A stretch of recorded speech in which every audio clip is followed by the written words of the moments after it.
Fala galera, estamos de volta para mais uma revolta colonial de caráter nativista e na videoaula de hoje vamos falar da revolta do sal. Opa, não ficou bom risco, mas é isso aí, revolta do sal. Agora sim. Seguinte amigos, eu trouxe aqui para vocês no infográfico uma tabelinha com todas as revoltas nativistas que iremos trabalhar. Para quem não se lembra, a revolta nativista são aquelas revoltas que não têm intenção de se separar da coroa portuguesa, apenas querem um ajuste no pacto colonial, e as revoltas separatistas, como o nome já sugere, elas têm a intenção de se separar da metrópole e também de se emancipar. Ok? Então vamos nessa. Aqui são um total de 9 revoltas nativistas que nós iremos trabalhar aqui. Óbvio, ocorreram mais revoltas do que isso, mas essas daqui são as principais que você deve aprender para fazer uma boa prova, seja da ESA, da SpaceX ou outro concurso militar que cobre bastante sobre revoltas coloniais. A revolta de hoje é a revolta do sal, que aconteceu em 1910 na capitania de São Paulo e Minas de Ouro. Ou seja, é a cidade de São Paulo que hoje nós conhecemos? Não. É na capitania de São Paulo e Minas de Ouro, que era o equivalente ao estado de Minas Gerais hoje, o estado de São Paulo, Mato Grosso do Sul, era algo bem grande, bem diferente do que nós achamos hoje em dia, tudo bem? Mas vamos lá, vamos ao contexto da situação. Seguinte, meus amigos, para a gente entender a revolta do sal, temos que entender a importância desse produto, a importância do sal. Normalmente, quando falamos em período colonial, a gente se lembra do quê? Quando falamos de produtos, né? Se lembramos do açúcar, se lembramos do pau-brasil, mais na frente temos aí no Brasil Império uma importância maior no café e por aí vai. A gente pouco fala do sal, mas o sal, ele sempre esteve presente na vida do homem desde muito tempo, desde a pré-história. Além do homem utilizar o sal para modificar ou melhorar o sabor de certos alimentos, ele também utiliza principalmente para conservar esse alimento. Porque o sal tem essa propriedade, né? Você vai lá, pega uma carne e salga ela e você tem ela conservada por muito mais tempo. Isso era o uso básico do sal durante muito tempo e no período colonial não foi diferente. Sendo que, o que é interessante a gente perceber? Portugal, ele já sabia e já detinha o monopólio do controle da venda do sal em suas colônias já há muito tempo. E no Brasil não foi diferente. Assim que o Brasil começou a ser colonizado, eles começaram a proibir a extração das salinas naturais do Brasil, que tinham bastante, ou seja, eles proíbem que você consuma o sal que tem aqui no Brasil. Por quê? Porque o sal deveria ser importado da metrópole, ou seja, se você fosse um colono aqui no Brasil, o sal que você iria consumir, ele vinha direto de Portugal, ok? Mas isso fica por muito tempo assim? Não, isso acaba mudando. Quando que essa situação muda? Quando começa a extração de ouro na região da Minas Gerais. Por quê? Tem um forte deslocamento de pessoas para essa região. Obviamente, quando tem muita gente, há necessidade de alimentar todas essas pessoas.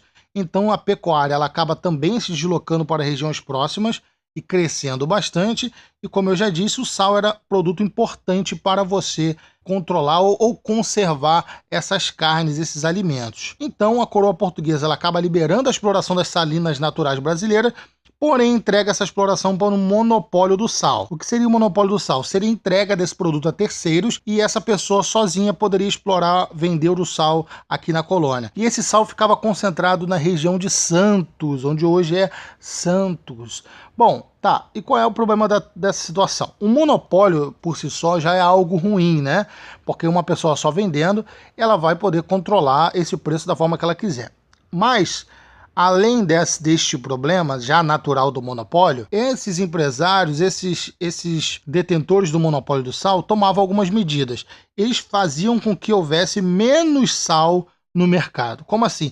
Eles acabam escondendo o sal. Eles deixam lá no depósito em Santos o sal escondido, liberam pouquíssimo sal para o mercado e o que acontece com o preço do sal? Dispara. Por quê? Pouco sal no mercado, é um produto de utilidade comum, você precisa de utilizar o sal naquela época para conservar ou para salgar o alimento, para fazer um sabor mais agradável. Ou seja, muita pessoa procurando e pouco sal no mercado, o preço tende a subir. Então essa prática de esconder o sal era comum entre esses detentores do monopólio do sal. É óbvio, senhores, que esta situação que eu estou falando para você, de malandragem, não vai agradar a população. Elas vão se sentir inúmeras vezes revoltados, tanto que a própria Câmara Municipal da Capitania ela acaba enviando pedidos para Portugal para que resolva isso. Ou seja, tem pouco sal e o preço do sal está muito alto. E Portugal, infelizmente, não atende o pedido dos colonos. E o que vem acontecer é o seguinte: em 1710, um cara proprietário de terra chamado Bartolomeu Fernandes de Faria, é importante saber esse nome para quem for fazer ESA SpaceX, Bartolomeu Fernandes de Faria. Esse cara monta um pequeno exército de mais ou menos 400 pessoas, basicamente composto de índios, escravos e mestiços, e ele vai para o Porto de Santos, como eu já disse, era o local onde ficava concentrado toda a produção de sal, né, todas as salinas, e resolve chegar lá com seu exército e acaba comprando sal.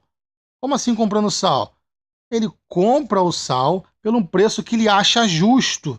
Ele vai lá e fala, ó, tá, eu acho justo pagar por essa quantidade de sal que eu tô levando tanto. Pronto, e levou. Inclusive, é interessante que ele solicitou que fosse retirado também o imposto da coroa. Ele não queria roubar o sal, ele queria pagar o preço justo do sal. O que essa situação acaba gerando?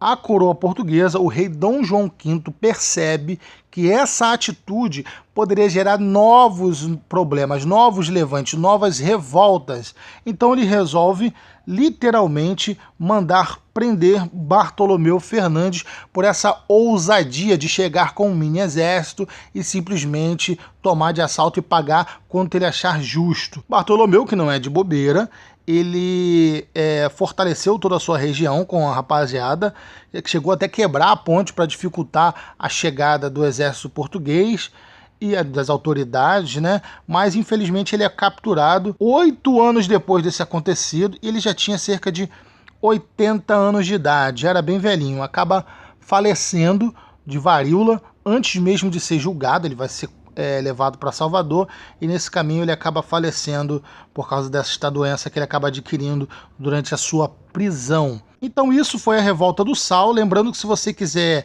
baixar esse infográfico que nós usamos para fazer a aula de hoje, basta você ir direto aí na nossa descrição do vídeo que você vai encontrar um link para você baixar fácil esse arquivo e você vai poder utilizá-lo onde você quiser. Vai poder utilizá-lo no ponto de ônibus enquanto estiver esperando o ônibus, na fila do banco. É muito mais fácil de você revisar o conteúdo através desses infográficos, que é como se fosse um material didático aqui do nosso canal a partir de agora, tá bom? Muito obrigado mesmo por tudo. Não esqueça de deixar aquele like. Caso queira deixar uma mensagem para dar uma força ao professor continuar fazendo vídeo aula para vocês, fique à vontade, compartilhe com seus amigos e valeu!